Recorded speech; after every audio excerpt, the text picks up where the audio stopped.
La boîte. À l'entrée de la salle de projection, il ne reste plus que quelques petits fours. 2, plus exactement. Ah, plus aucun maintenant. Toute la nourriture a été nettoyée par l'aéropage de scientifiques. Les tables blanches sont bariolées par les verres de vin, champagne renversé, les amuse-gueules écrasés. Le centre de recherche sur le cerveau ne désemplit pas.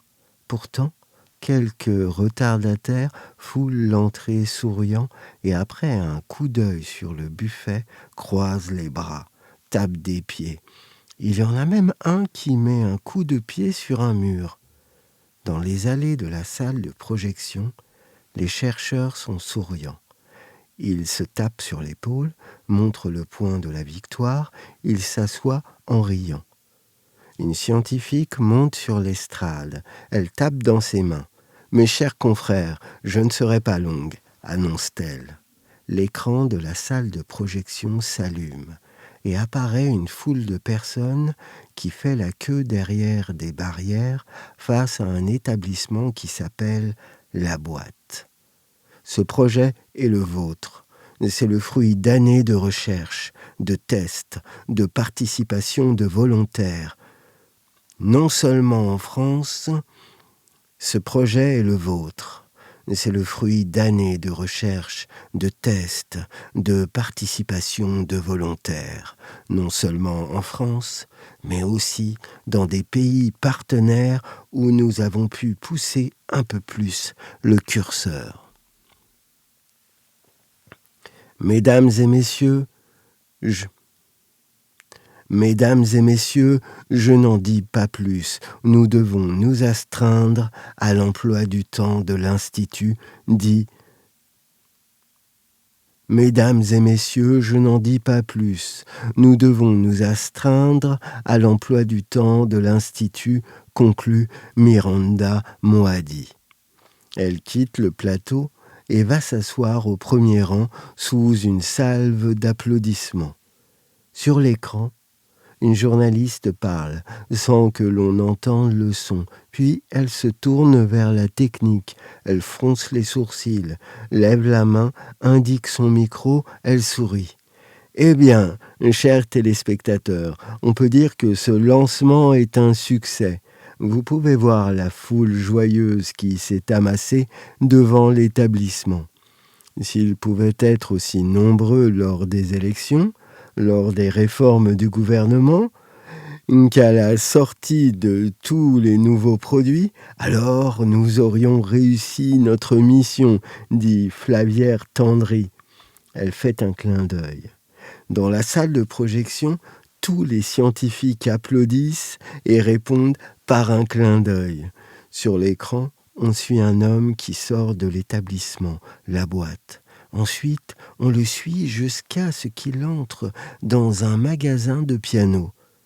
Il se met derrière un piano et les employés et les clients viennent l'écouter. Regardez cet homme. Ce matin, on lui a posé des sondes sur le cerveau qui ont stimulé des connexions neuronales. Le sujet, c'est maintenant faire du piano, danser le tango, la salsa, la valse, jouer au tennis, conduire un avion, écrire, mais plus que tout ça, il est heureux, ajoute Flavière Tendry.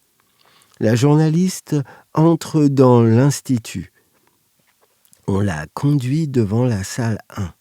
C'est dans cette salle que la première utilisatrice de la boîte se trouve. D'après ce que m'ont dit tous les opérateurs, tout se passe merveilleusement bien. Devant l'institut, un écran géant retransmet la pub. Des images de la boîte blanche, d'une femme dans une combinaison. Elle entre dans la boîte capitonnée, des tuyaux sont mis sur ses yeux, son sphincter, ses sondes.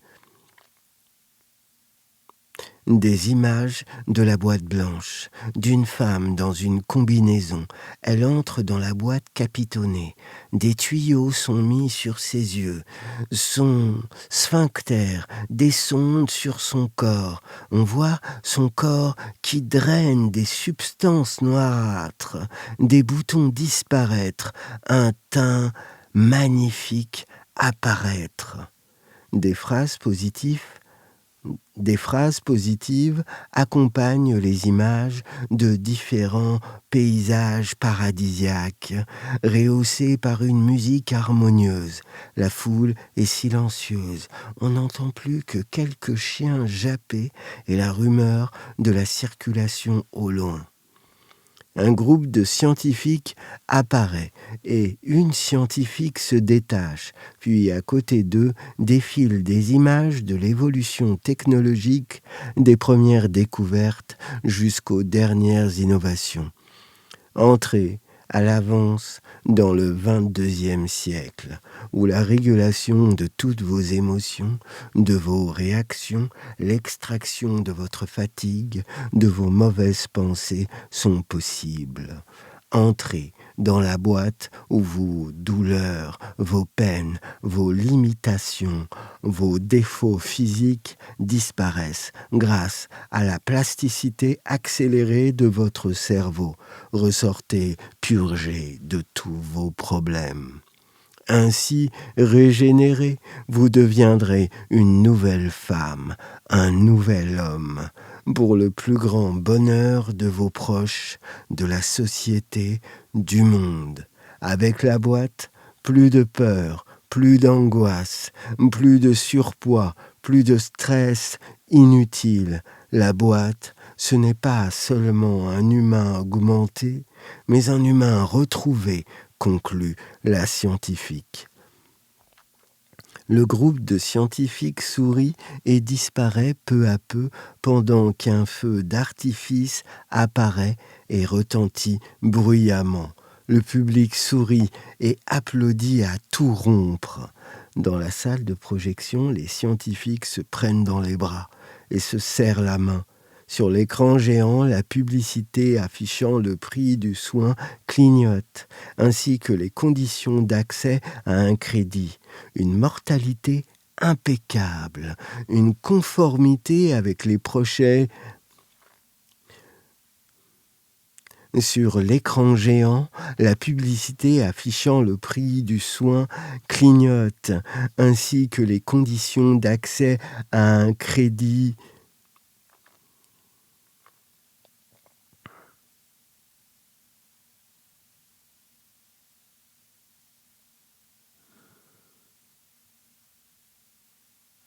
Sur l'écran géant, la publicité affichant le prix du soin clignote, ainsi que les conditions d'accès à un crédit.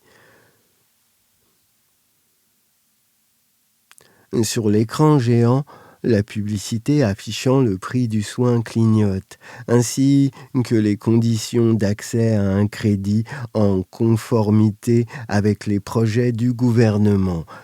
Un remboursement tout au long de sa vie et même après si nécessaire. Quelques années plus tard, dans un laboratoire, des scientifiques écrivent des protocoles et testent des formules chimiques. Des volontaires ingurgitent des pilules. Non loin de là, dans une rue adjacente à la gare de C, une femme avec une casquette et un homme se mettent sur le côté. « Qu'est-ce que tu veux ?» demande Luna. « Qu'est-ce que tu veux ?» demande Luna. « Une dose de stress, répond l'homme, qui tremble. Luna regarde autour d'elle. Elle se retourne vers l'homme. Elle fronce les sourcils. « Attends là, lui dit Luna. Thunder !»